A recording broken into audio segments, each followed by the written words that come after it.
Voilà, nous allons reprendre comme si nous faisions une deuxième vidéo, mais celle-ci sera la partie de la prière. La première vidéo va donc constituer l'exposé des motifs et les caractères d'une Pâque bénie par Dieu. Là, nous entrons maintenant dans le contenu de la prière. Quand on voit que Luc, au chapitre 22, au verset 1, dit « La fête des pains sans levain, appelée la Pâque », on se rend compte que la Pâque n'est pas seulement en un jour, car la fête des pains sans levain se passe en 7 jours. Alors, la date pour le choix de l'agneau, c'est le 23 mars. Mardi 23 mars, nous sommes au 10e jour après le début du nouveau mois, le début du premier mois de l'année. Il n'y a plus d'agneau. L'agneau de Dieu s'est offert à la croix il y a plus de 2000 ans et il n'est plus question de parler ici d'agneau.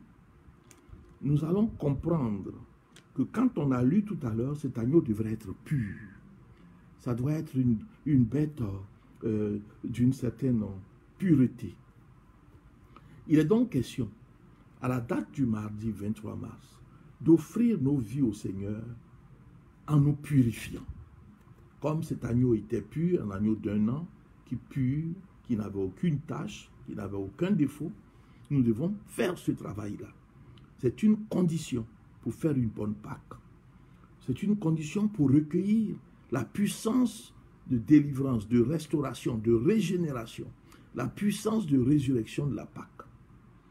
Donc, je dis qu'on commence avec le mardi 23 mars par le choix de l'agneau. Mais nous allons faire en lieu et place une purification. Vous avez vu dans les textes que nous avons lus dans l'Ancien Testament, notamment 2 Rois 23 parlant de Josias, 2 Chroniques 30 parlant d'Ézéchias, comment la préparation, la purification est importante pour la Pâque. Nous allons à la Pâque comme si c'était n'importe quel moment. C'est dommage. Il y a là-dedans une puissance que Dieu veut que nous puissions recueillir. Nous devions pouvoir ressusciter d'une manière extraordinaire nos vies. Alors donc, si nous prenons le mardi 23 comme le point de départ du choix de l'agneau, ou aussi surtout de la purification de notre vie que nous allons offrir au Seigneur, eh bien, mercredi 24, jeudi 25, vendredi 26 sont 3 jours de repentance. Repentance sur quoi? Repentance sur nous, et je vais vous donner les détails tout à l'heure. Repentance sur l'Église et repentance sur la nation. 3 jours. Mardi 23, mercredi 24, jeudi 25 et le vendredi 26, à partir de 18 h, c'est la Pâque. Pendant 7 jours. Donc cette Pâque, la vraie Pâque de Dieu, celle qui ne se contente pas du calendrier grégorien, part du vendredi 26 mars à 18 h au vendredi 2 avril à 18 h. Ça a commencé à 18 h un vendredi, c'est-à-dire que nous sommes déjà aux portes du samedi, puisqu'il y a eu un soir, il y a eu un matin. Le jour pour Dieu commence à partir de 18 h. Alors il faut revenir jusqu'à 18 h pour boucler, et ça sera du vendredi 26 mars à 18 h au vendredi 2 avril à 18 h. Voilà ce qui va se passer. Si vous voulez essayer, faites-le avec foi et vous verrez comment des choses de vos vies vont changer. Alors, la première chose qu'il faut bien comprendre, c'est que quand nous disons qu'il y aura une repentance pour nous, une repentance pour l'Église et une repentance pour la nation, eh bien pour nous, cela concerne 7 compartiments, 7 sphères de nos vies. Vous pouvez en trouver d'autres si vous voulez. Mais dans ce travail, j'en ai trouvé 7. Dans ma préparation, dans mes méditations, j'en ai trouvé 7. Et voici, le premier élément, c'est la vie spirituelle. La vie spirituelle, qui doit avoir pour but la recherche d'une intimité parfaite avec Dieu. La vie spirituelle. On va faire la repentance sur notre état de sanctification. On va faire la repentance sur le développement et l'utilisation des talents et des dons. Est-ce que nous utilisons les talents que Dieu nous a donnés comme il faut, les dons que Dieu nous a accordés? Est-ce que nous les connaissons même? Alors, si nous ne les connaissons pas, nous tombons sous le coup de la condamnation de celui qui a allé enfouir ses talents ou le talent que Dieu lui avait donné et qu'il a ramené tel quel, il n'en a rien fait. La Bible dit que celui-là n'a pas été apprécié par le Seigneur. Donc, est-ce que nous avons une bonne écoute de Dieu? Est-ce que notre vie de prière fonctionne comme nous voulons? Voilà, est-ce que nous avons une bonne vie de prière? Est-ce que notre relation avec la Bible est bonne? Est-ce que nous la lisons régulièrement? La vie spirituelle, c'est tout ça. Il y a une repentance à faire sur ça. Il y a 7 points. Voilà, le premier point, c'est la vie spirituelle. La vie de santé, je l'ai intitulé ainsi, pour ne pas parler de vie sanitaire. Bon. Santé physique, santé émotionnelle, santé mentale, santé psychologique ou psychique. Essayez de voir. Quelle repentance vous pouvez faire là? Vous présentez ça au Seigneur. Dans la période du 23 mars jusqu'à celle qui arrive au 26 mars, n'est-ce pas? Non, excusez-moi, du 26 mars. Le 23, oui, du 23 jusqu'au 26, c'est le temps de la repentance, c'est 3 jours. C'est le temps où les Israélites prenaient leur agneau, le 23, ils l'attachaient, paraît-il, au pied de leur lit, pour ne pas que l'agneau soit, j'allais dire, infecté, pollué, ensorcelé, envoûté. Ils dormaient avec eux dans la chambre. Ils ont choisi le 10, ils vont l'immoler le 14, mais ils veillent sur lui. C'est donc le moment de veiller sur notre vie, de présenter notre vie au Seigneur sérieusement. Donc, vie spirituelle, vie de santé, vie matrimoniale. Sommes-nous marqués par la malédiction du célibat? Nous sommes mariés, mais dans l'instabilité conjugale, ça ne va pas dans le foyer. Avons-nous dans ce mariage des problèmes de stérilité, par exemple, parce que c'est la finalité du mariage, donc on peut déjà citer ça ici. Vous voyez, le troisième domaine que nous allons présenter au Seigneur dans la repentance, c'est la vie matrimoniale. Quatrième domaine, la vie professionnelle, ou encore pour les élèves, bon, c'est la vie estudiantine, élèves et étudiants, n'est-ce pas? Il se peut que notre vie professionnelle n'existe pas. Nous avons quitté l'école depuis longtemps et nous ne travaillons pas. Donc il y a un problème. Il faut que nous voyions si nous ne sommes pas en chômage. Nous avons travaillé un moment et on nous a congédiés. Est-ce qu'il n'y a pas de blocage dans notre promotion? Est-ce que notre travail est valorisant? Est-ce que nous ne nous sentons pas dévalorisés dans ce travail? Est-ce que le travail est épanouissant? Est-ce que nous ne plaignons pas parce qu'il est mal rémunéré? Toutes ces choses, vous pouvez les comprendre et les considérer exactement comme des Égyptiens, comme des liens qui vous empêchent de prospérer. Toutes ces choses. Et la Pâque va permettre, si elle est bien préparée et bien célébrée, de briser toutes ces choses. La vie matérielle, qui est le 6e domaine, n'est-ce pas, où le dévoreur peut agir, comme tout à l'heure aussi, on pourra parler de la vie financière. Mais la vie matérielle, c'est que tout ce que nous entreprenons échoue. Quand nous avons un projet, nous aboutissons à un échec. C'est ce qu'on appelle le non-accomplissement. Rien n'arrive à son terme. Nous voulons entreprendre un peu, vendre quelque chose là, essayer de faire un petit... Rien, absolument rien. C'est la vie matérielle. Et nous ne pouvons rien acquérir. Si nous avons une voiture, elle tombe en panne dès le 2e mois. Elle reste au rebut, elle se détruit. Si nous avons une maison, eh bien, elle subit une avarie, on ne peut pas la réparer. Notre vie matérielle peut être attaquée. Notre vie matérielle peut être captive, n'est-ce pas, de forces spirituelles ténébreuses. Il faut la libérer. La Pâque, c'est le moment où on libère tout. C'est le moment où les Israélites ont été libérés, où Dieu a procédé à la plus puissante libération possible. Et plus tard même, à la Pâque, au temps de Jésus, c'est là où il nous a également libérés complètement de la mort. Il nous a sauvés par le sacrifice de l'agneau. Ça ne peut pas rester sans suite. Ça ne peut pas être quelque chose qui s'est produit et puis il n'y a pas de suite, il n'y a rien, ce n'est pas possible. Le Seigneur dit que ce n'est pas possible. Si nous savions utiliser la Pâque, la bonne date, la bonne période et les symboles qui sont là, nous libérerons nos vies de beaucoup de choses. La vie financière, 6e étape. Ça aussi, le dévoreur menace cette vie. On peut avoir la main percée, on peut avoir la main sèche, alors nos finances s'en vont, nous n'en avons presque pas, et nous sommes même peut-être endettés, nous croulons sous les dettes. La vie financière. Oui. Et nous avons besoin la Pâque est une période favorable. Dieu y a mis une puissance de régénération. Je vous ai dit tout à l'heure, libération, délivrance, restauration, résurrection, victoire et régénération suivie de joie.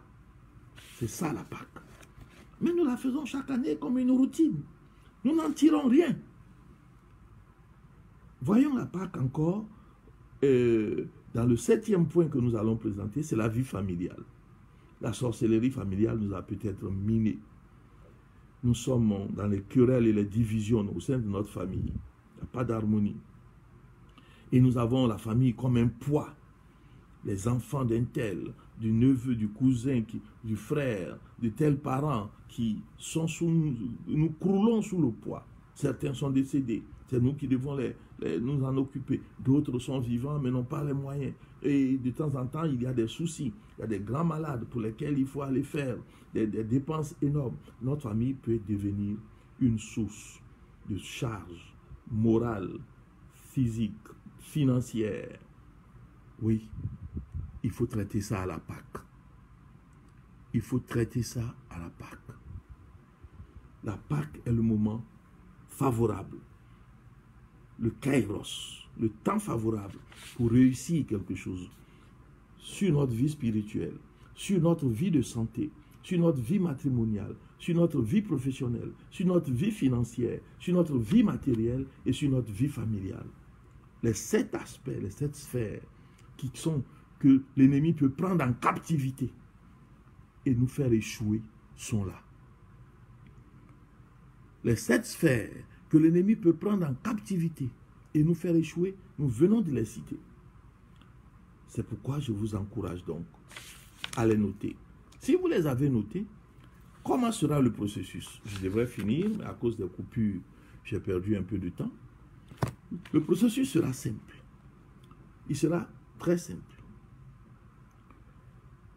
Du mardi 23 au vendredi 26 jusqu'à 18 h, c'est un temps pour que librement chacun puisse faire la repentance pour lui. Sur ces 7 sphères, pour lui, c'est les 7 sphères qui sont là. Qu'il puisse faire la repentance, deuxièmement, sur l'Église. Oui, une repentance sur l'Église. Et troisièmement, qu'il fasse une repentance sur la nation. Je vais repréciser ça tout de suite.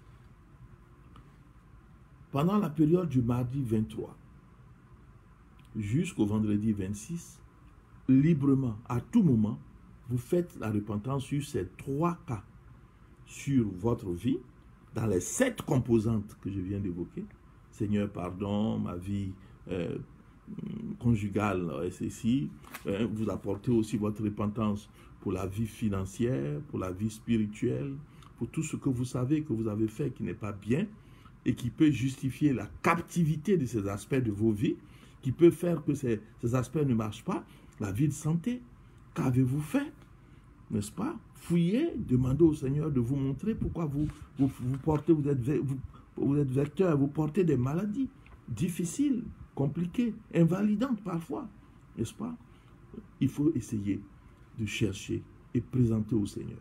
On peut être totalement libéré. C'est la Pâque. Ce n'est pas n'importe quel moment. Il est temps que nous commencions à croire en la puissance de notre Dieu. C'est la Pâque. Et c'est le moment de la grande libération. La libération qu'il a faite pour Israël n'est pas pour que ça soit dans les livres d'histoire. Très peu d'ailleurs en parlent. C'est la Bible qui en parle. Mais c'est pour que ça soit pour chacun de nous. Ce qu'il a fait, il peut le refaire. Donc, La première forme de repentance, ce sont les 7 aspects de nos vies que nous avons cités. C'est pourquoi je vous ai demandé de noter. Cet élément de repentance qui se fait du mardi 23 au vendredi 26 doit être entrepris entre 6 heures et 9 heures. Les choses qui nous concernent dans cette stratégie de prière, nous les faisons au temps de l'offrande du matin. 6 heures et 9 heures. Alors que la repentance pour l'Église va se faire entre 11 heures et 13 heures. C'est la période où le Seigneur a été cloué à la croix. En fait, il a été cloué à la 6e heure, ce qui fait 12 heures. Et il a rendu l'âme à la 9e heure, c'est-à-dire 15 heures. Ça, c'est clairement établi dans la Bible. Mais nous allons faire notre repentance pour l'Église entre 11 heures et 13 heures. La repentance pour la nation. Nous avons sorti l'Église de la nation. Une nation, ça devrait être l'Église, le roi et puis le peuple. Le roi, c'est l'ensemble des autorités, n'est-ce pas? Mais quand on connaît l'importance de l'Église, quand on sait que c'est une fête qui s'appelle la Pâque, qui est en même temps, en quelque sorte, la fête la plus importante de l'Église, quand on sait que c'est là où l'année de l'Église commence réellement, même si l'année spirituelle a commencé, n'est-ce pas, comme Dieu l'a indiqué dans Exode chapitre 12, depuis le 13 mars, n'est-ce pas? Mais l'Église reconnaît la Pâque comme un moment capital pour commencer une nouvelle année. Il s'agit de la Pâque de Dieu, celle dont nous venons de donner les principes, n'est-ce pas? 14e jour après le début du premier mois de l'année, 7 jours qui suivent, et ça s'appelle la fête des pains sans levain. Donc, l'Église aussi, c'est entre 11 heures et 13 heures. Et la nation, c'est entre 15 heures et 18 heures. Alors, quand vous ferez la repentance pour l'Église, elle doit porter sur les conducteurs et sur les fidèles. Voici les 2 cibles qu'il faut présenter au Seigneur. Les conducteurs de l'Église, ce qu'on appelle les serviteurs de Dieu, mais nous sommes tous serviteurs de Dieu. Mais il y a ceux qui sont responsabilisés, ceux qui occupent des postes pour diriger, qui sont à la tête de nos communautés, on les présente au Seigneur. On fait une repentance pour eux. On demande à Dieu de leur pardonner leurs fautes, si nous en connaissons. Si nous voulons maintenant, le deuxième point de l'Église, je dis, ce sont les fidèles. Le péché circule parfois dans l'Église, d'une manière tout à fait délirante, n'est-ce pas? Il faut que nous puissions présenter cela au Seigneur. Quant à la nation, puisque l'Église a été sortie de la nation pour avoir toute la puissance qu'il faut, eh bien, quant à la nation, ce sont les autorités et puis le peuple. Nous devons faire aussi la repentance des autorités et la repentance des peuples dans la nation. Cette repentance-là, elle se fait entre 15 heures et 18 heures, au temps de l'offrande du soir. Ça, c'est du 23 au 26. C'est très clair. Repentance pour les 3 domaines. À partir du 26, 18 heures, jusqu'au 2, 18 heures, c'est la fête des pains sans levain qu'on appelle la Pâque. 7 jours. Et pendant ces 7 jours, nous demandons maintenant au Seigneur la restauration de notre vie. Dans les composantes, les 7 composantes qui ont été évoquées, entre 6 heures et 9 heures. Le temps que nous avons utilisé pour faire la repentance pour nos vies, c'est le même temps que nous utilisons maintenant, puisque la date a changé. Nous sommes entrés dans la Pâque. Nous ne sommes plus au moment où on tient l'agneau qu'on va sacrifier attaché là, non. À partir du vendredi 26, eh bien, nous commençons à présenter notre vie au Seigneur. Vie spirituelle, vie de santé, vie matrimoniale et conjugale, vie matérielle, vie financière, vie professionnelle. Tout doit être présenté au Seigneur. Nous avons 7 jours pour le faire. Vous pouvez décider de faire une présentation par jour. Vous pouvez décider que le premier jour, c'est la vie spirituelle. Nous sommes alors le 26. Que le 27, vous présenterez la vie matrimoniale.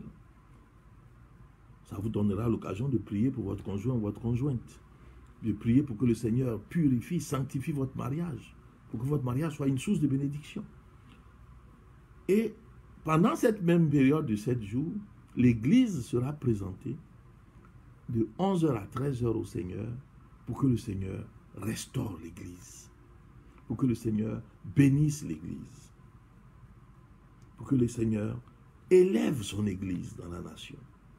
Puisqu'on a fait la repentance, souvenez-vous, du 23 au 26, pour nous-mêmes, pour l'Église et pour la nation, maintenant, nous sommes dans la période de la Pâque, le temps des pains sans levain, la fête des pains sans levain, et nous devons demander la restauration, la libération, la délivrance. Nous devons demander la régénération.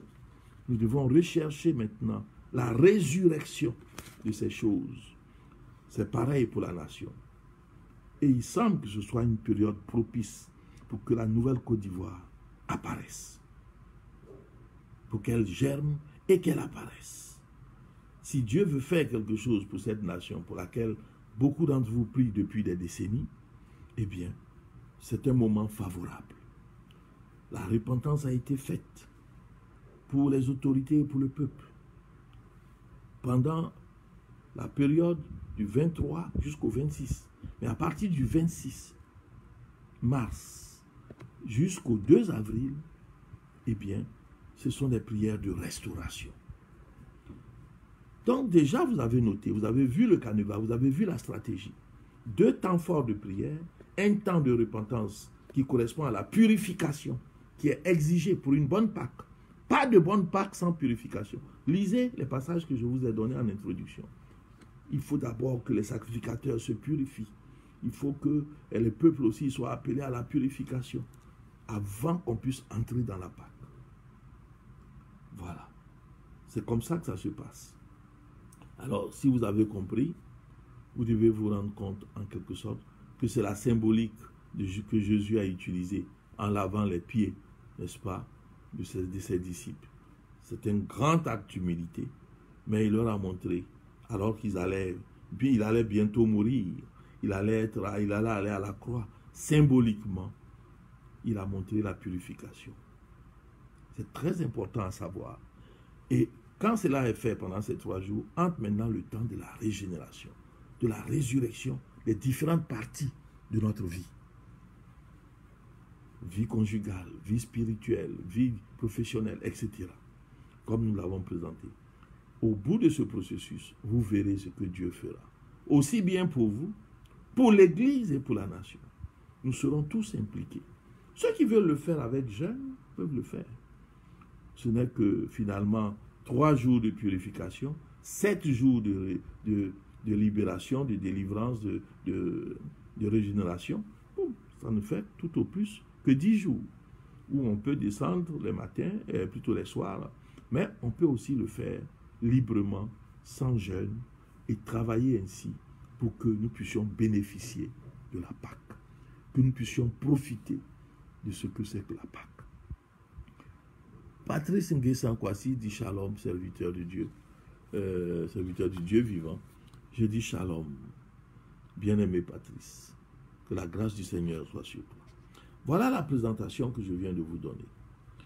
Puisque demain est lundi 22 et que dès le 23 commence le cycle des repentances, je vais vous aider en donnant certaines indications pour l'Église et pour la nation.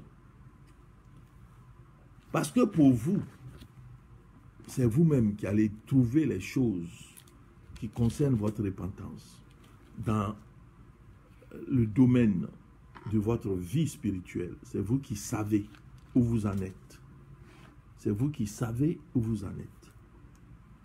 Donc, je vous recommande de regarder aussi votre vie conjugale. Êtes-vous marié? Votre mariage est-il captif? Bien, à la Pâque, on peut libérer tous les mariages captifs.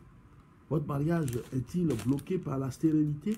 À la Pâque, on peut demander au Seigneur de libérer, comme il a libéré Israël, et comme il nous a libérés par Jésus à la croix, au temps de la Pâque. C'est le moment propice. Mais comme chaque fois nous nous parfumons dans de beaux habits, nous allons à des cultes le dimanche de Pâques. et nous revenons contents, eh bien nous n'obtenons rien. La Pâque doit être utilisée conformément au principe de la puissance de Dieu, purification et connaissance des 7 jours de pain sans levain où nous restons avec Dieu pour travailler sur les aspects de nos vies. Et nous devons sortir de là avec l'onction de la résurrection, de la restauration et de la régénération. J'ai fini. Mais pour vous aider, dès le mardi, avec la repentance de l'Église ou du peuple de Dieu, prenez Ésaïe 56, versets 9 à 12. Et regardez tout ce que Dieu reproche à ce peuple-là, à ces dirigeants-là, et faites une repentance pour l'Église. L'Église de Côte d'Ivoire, et même l'Église dans la création, il peut se retrouver dans ces reproches qui sont là. Donc, vous avez Ésaïe 56, versets 9 à 12, pour faire la repentance de l'Église dès le mardi. Maintenant, il y a la repentance, n'est-ce pas, de la nation. Et ça commence par le roi, puisque le péché du roi, c'est le péché de la nation. Eh bien, je vous laisse là aussi librement retrouver les péchés des autorités et les présenter au Seigneur pour que cela ne nous retombe pas dessus. Demandons pardon au Seigneur pour leurs péchés. Ce n'est pas ici que vous allez me demander d'en parler. Vous êtes capable, connaissant l'actualité, connaissant le quotidien de nos autorités, capable vous êtes de retrouver clairement ce qui les met en porte-à-faux avec Dieu et plaider pour eux, plaider en leur faveur. Dieu saura faire ce qu'il doit faire. Ce n'est pas forcément un signe de soutien ou un signe, n'est-ce pas, un semblant de prolongation de leur comportement, non. Mais c'est notre rôle de plaider pour que le péché du roi ne retombe pas sur le peuple, pour que le péché du roi ne soit pas imputé à la nation. Voilà pourquoi nous devons plaider. Donc, repentance pour nous-mêmes, concernant les 4 domaines d'activité, les 7 domaines d'activité que j'ai cités. Repentance pour l'Église, j'ai donné un passage et je reviendrai dès le mardi soir pour continuer de parler avec vous, pour étoffer les différents passages jusqu'à ce que nous arrivons au terme de ce processus.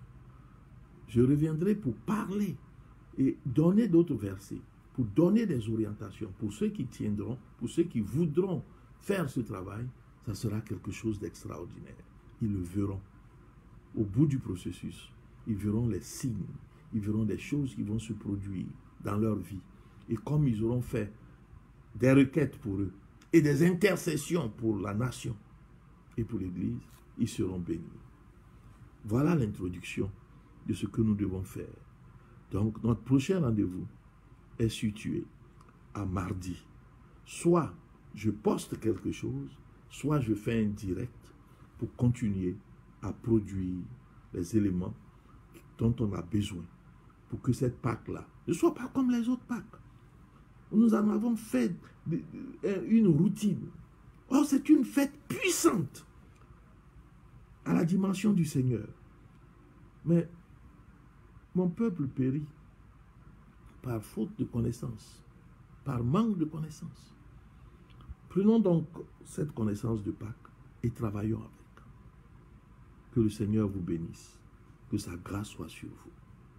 Merci d'avoir été attentif, mais n'oubliez pas, nous sommes dans un processus. Et mardi, par la grâce de Dieu, nous devrons continuer. Père, je te rends grâce et je prie pour que dans ta bonté, oh,